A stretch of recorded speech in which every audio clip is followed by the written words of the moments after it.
यक्षिणियाँ क्या होती हैं? आत्माएं या अप्सराएं? चलिए यही जानते हैं आज, लेकिन उससे पहले एक कहानी सुनिए। जब कामदेव ने भगवान शिव पर अपने प्रेमास्त्र का प्रहार किया तो त्रिनेत्र खोलकर भगवान शिव ने कामदेव को भस्म कर दिया। लेकिन उससे पहले कामदेव ने माता पार्वती पर भी अपना बाण छोड़ा। लेकिन माँ भगवती पर उस प्रहार का क्या असर होना था? बस माथे पर कुछ पसीने की बूंदें उभर आईं। माता ने उन पसीने की बूंदों को पोंछा और जमीन पर फेंक दिया।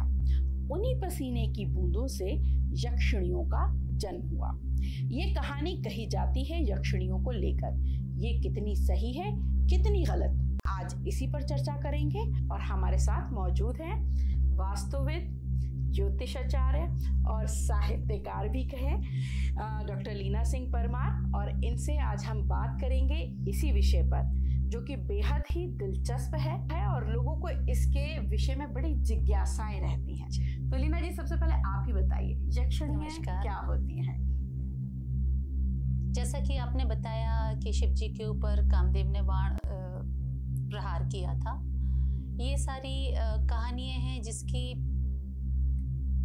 साक्ष्य नहीं है और ये सत्य भी हो सकती है और मिथ्या भी हो सकती हैं। लेकिन जिस तरीके से स्टडी में या हमारे गुरुओं ने बताया है, उस तरीके से यक्षिणियों के बारे में ये देखा गया है कि ये शक्तियों की भक्त होती हैं। जैसे शक्ति ले लें, हम माता जी को ले लें, किसी भी माँ का बड़ा रूप ले लें, तो उनके जो जैसे 64 योगिनी हम लोग कहते हैं, योगिनी होती हैं, जोगिनी कहते हैं, जोगनियाँ बोलते हैं, योगिनी बोलते हैं। तो उनकी जो भक्त होती हैं उनको भी यक्षिणी कहा गया है।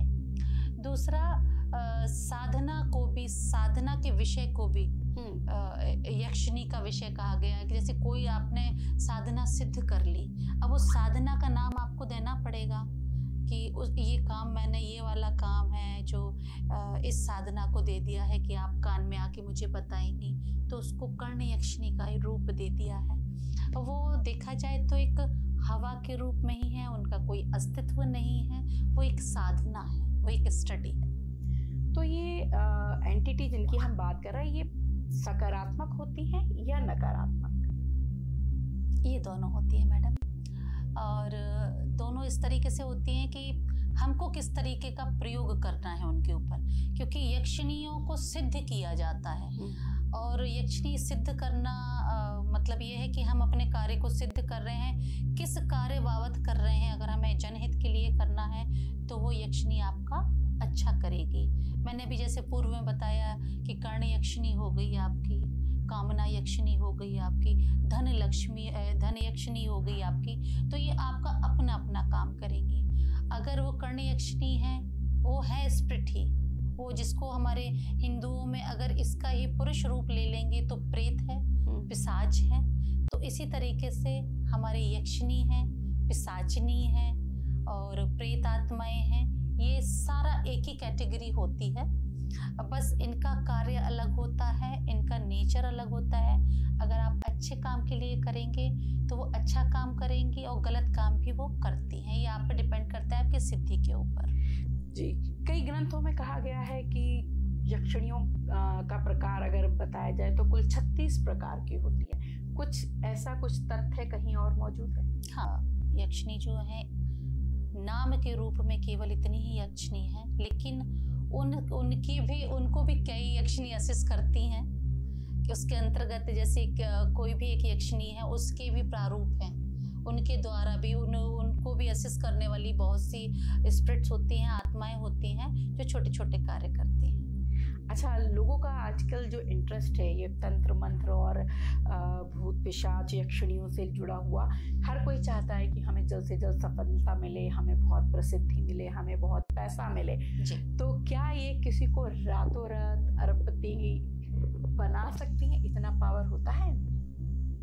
पावर तो होता है, बना भी सकती हैं, मगर ये आपको देने से पहले आपके लेने का इंतजाम पहले करती हैं और आपसे बहुत कुछ लेने के बाद ये आपको थोड़ा कुछ देती हैं। आपको जो दिखता है कि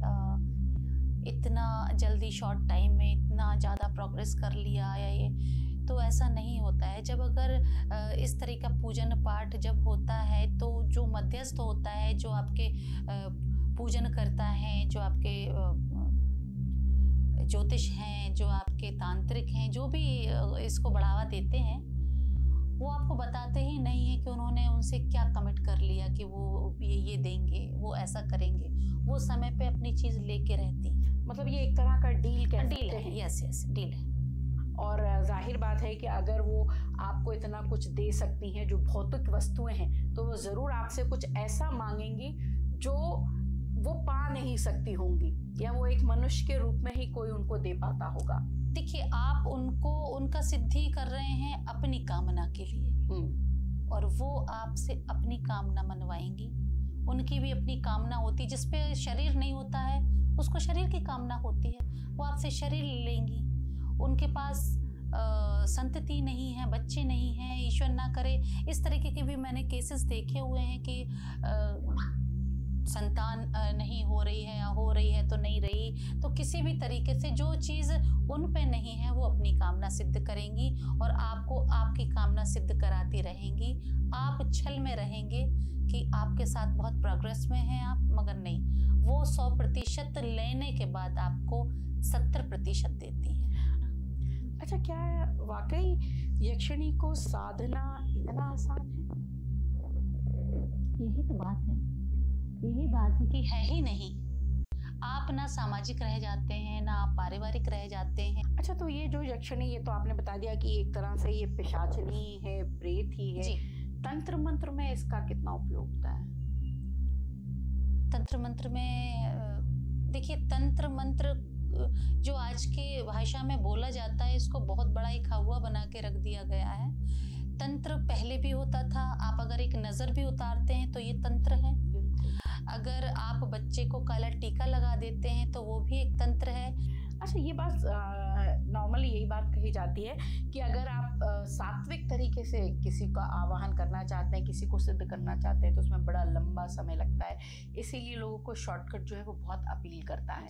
तो अगर सात्विक किसी उद्देश्य से इस तरह की किसी भी एंटिटी को बुलाया जाए तो भी हमें लंबे समय तक उसकी साधना करनी पड़ेगी। साधना का नाम ही बहुत लंबे समय तक अपना सब कुछ न्यौछावर करके, सभी कुछ न्यौछावर करके एक लंबे समय अपनी जिंदगी का आखिरी क्षण तक साधना और तपस्या करनी पड़ सकती है।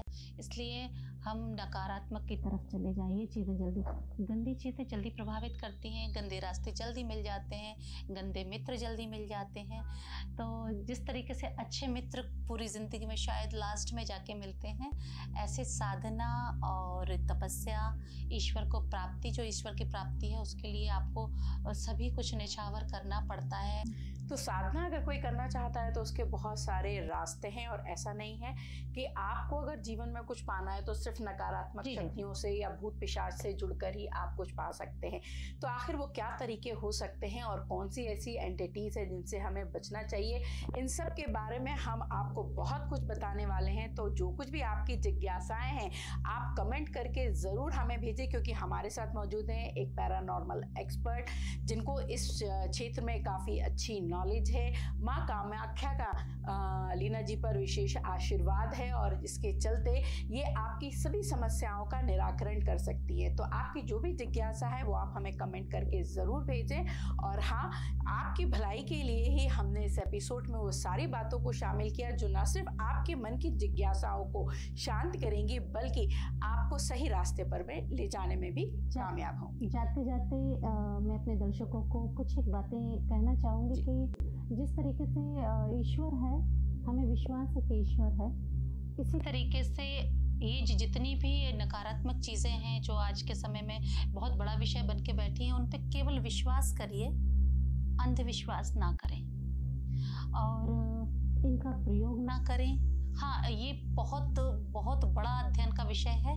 जितना आप लोग पूछेंगे मुझे अच्छा लगेगा। अपनी जिज्ञासा बताते रहिए, मैं आपकी सेवा में आती रहूँगी। नमस्कार।